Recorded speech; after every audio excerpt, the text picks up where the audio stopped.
Many parents I speak with talk about feeling a certain loss of identity as they become parents. And I think that might have been really heightened over the past year as things like virtual school and working from home have become commonplace. We've lost connections with people that we love, with our village, with the sense of support system, and we've become more and more insulated and isolated and really just keeping up with our tails with regards to housework and work and school and all of the other things. And it can be really, really easy to feel like, who am I? I've lost myself. If that's something that you're experiencing, stay tuned. I'm Avital. Welcome to the Parenting Junkie Show, the place to be to love parenting and parent from love. Before we get into this episode, I just want to let you know that our Finish Strong challenge is soon coming to an end, but you can still catch it today over at theparentingjunkie.com/Finish Strong. We are going to be shifting gears because as a team, the Parenting Junkie is soon going to take an annual vacation. We're going to be going quiet for a little bit of the holiday season. However, what we are going to be offering you is a very exciting new product that we are actually extracting from our Present Play membership.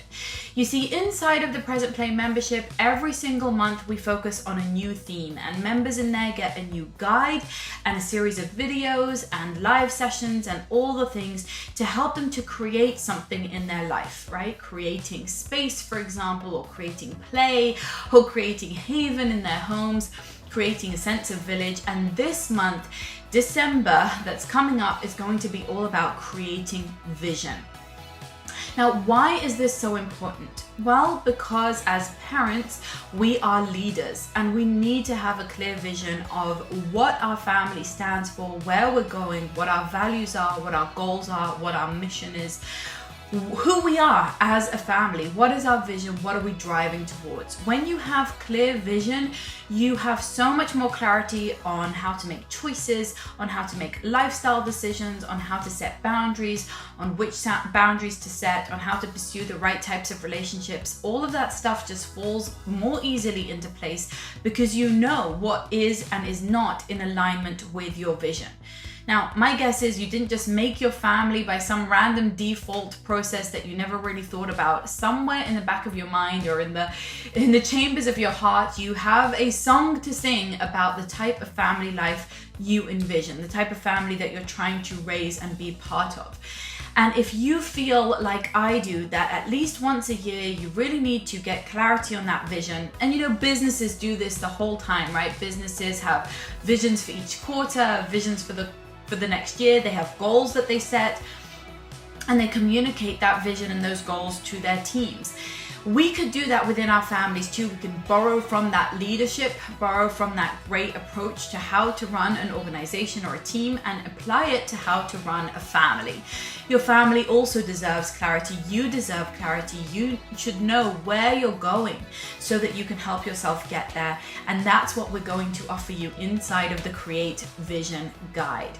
So usually this would only be available to Present Play members, but we are going to be making this particular package available for purchase even for non-members so that you can actually take some time for yourself, perhaps with a partner. There's going to be an option to do it in a short amount of time. You can take yourself to a coffee shop or to a park or stick on the TV and do some of this work for yourself. Or you can really make it a longer process, take the night away, or set up babysitting or whatever it is to be perhaps with your partner and go through this process so that you can align, understand what went well and didn't go well this year, and set goals for your family for the years to come. We'll talk about your emotional goals, your spiritual goals, your financial goals, time management, division of labor, parenting. All of that juicy stuff is stuff that I want you guys to align on I want you to really think about, I want you to get practical about, and just putting pen to paper on these things is going to help you so much. So inside the Create Vision package, you're going to get videos to guide you, a guide, a PDF guide to guide you, and I'm going to be answering your questions. Those of you who join the Create Vision Challenge, I'm going to be answering your questions on my podcast, so I can really help you help you get to the juice of this. Visionary leaders are the ones that can really take their families and teams forward to where they want to go, and that's what I think all of us want to create for our families. So you can still catch the Finish Strong Challenge and finish strong for the year, but if you're already looking forward to 2021 and thinking, how am I going to really create a fantastic year in the year to come and lead well, then you're going to want to join us at theparentingjunkie.com/create vision.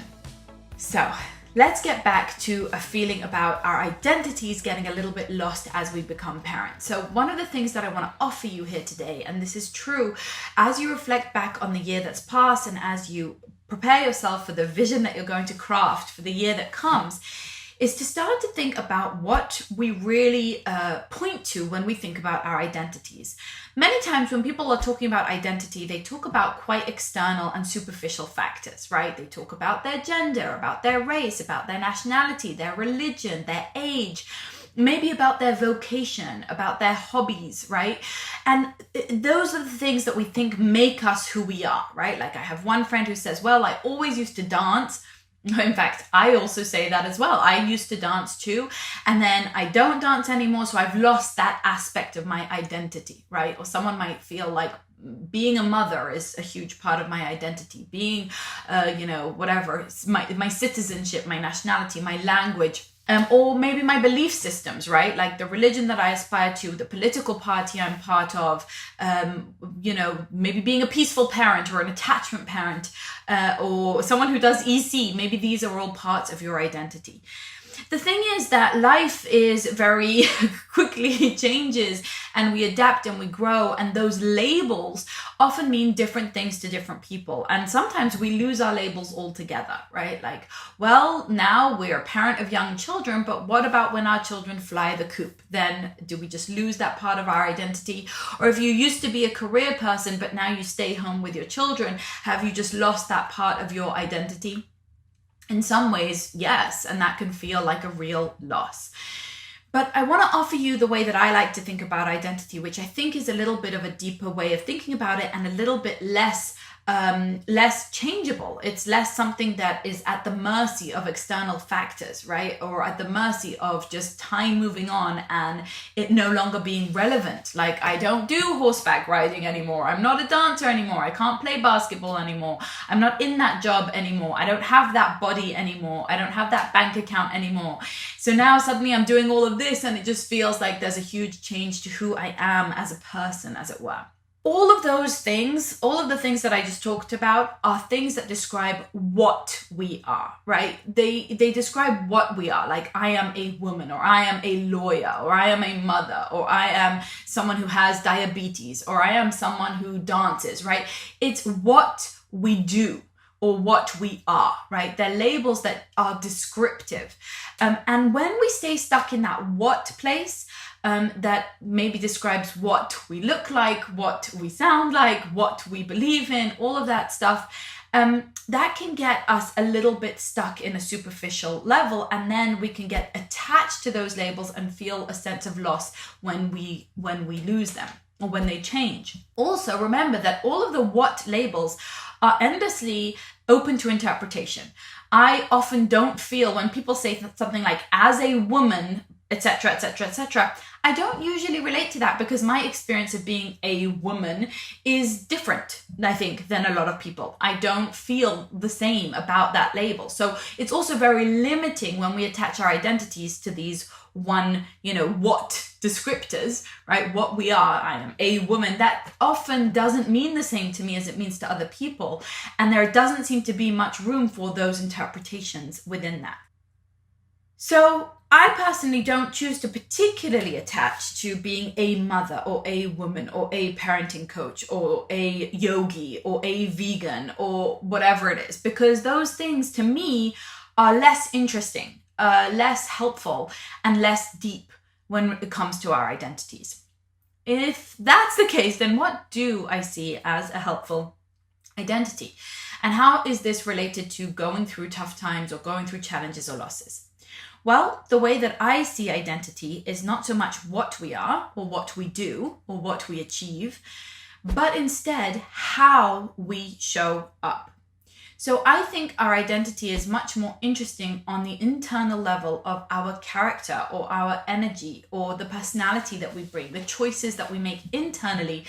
Maybe you could call it our mindset, right? Our vibration, our frequency, depending on the language that you choose. If you're more psychological or more spiritual, basically it's the how. How do we show up, right? How do we show up is something that's relevant to ask in any scenario, right? It's like, how do we show up to dancing? And then also, how do we show up to not dancing anymore? How do we show up to parenting young children? And then how do we show up when those young children grow up? If I think about the how, and I think about certain values that I want to embody, right? Like maybe I want to embody being kind or compassionate or calm or empathic or strong or anti-fragile or interested or intriguing, or all these different things, curiosity, right? Different values that you might hold about how you want to live your life, right? I want to live my life humbly, or I want to live it productively or sustainably. There are endless words that you might choose to describe yourself. I think that is a much more interesting kind of code for us to decode our identities, because you can show up with those energies to anything, right? You can show up with those energies to the ups, to the downs, to the failures, to the mistakes, to the losses, to the ever-changing aspects of your personality. If I decide that kindness is a big part of my identity, then maybe I can show up with kindness to any scenario, right? To my religion or to my nationality or to my political opinions or to my community or to my educational path, right? If I say I'm a homeschooler, right, then as soon as I'm not a homeschooler anymore because my child decides to go to school, or because I need to go get a job and I can't homeschool, or because we've moved and or my child's grown up and I'm not homeschooling anyone anymore, then that is a part of my identity I'm attached to, and it's very hard for me to then replace it. But if I decide I am a curious person, or I'm a lifelong learner, or I'm someone who thinks outside the box, then it might manifest in homeschooling right now, and it might manifest in a completely different way in the future. I'm not attached to the particular what, but I am attached to the how, to the energy with which I do it. So can we raise ourselves and raise our children to start to tap into how we show up to the meal, to the washing the dishes, to the change of plans, to the year, to the holiday, to the shopping, right? To anything that we need to do, to the conflict.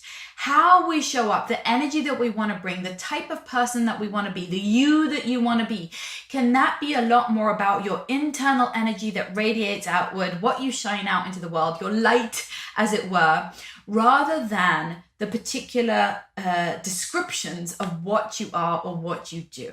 How would that influence us as parents? How would that influence the sense that we lost part of our identity? Well, how we show up to quarantine or to isolation or to changes of plans or to overwhelm or to illness or to tragedy or to loss, how we show up to these things might be something that we attach to more and that we develop more of and that we care more about, rather than the what. And that way we'll feel less attachment and less sense of our identity constantly being swept underneath our feet like a rug. You know, we're just shaken and the earth is suddenly moved. And instead, whatever happens, wherever we land, we always have our internal energy of how we want to approach things, how we want to show up, the energy that we want to bring. If this was helpful for you, then maybe you might want to share it with a friend. I would be so grateful if you do. Don't forget to subscribe to the channel on YouTube. You click the red button and the notification bell to be sure to get all future episodes. And head on over to theparentingjunkie.com/finish strong to catch the tail end of our challenge. Head on over to theparentingjunkie.com/create vision during December while we're running our Create Vision program. I would love for you to feel really visionary and really inspired and just having purpose and direction and an idea that you want to launch into in the new year. Keep on loving parenting and parenting from love. Namaste.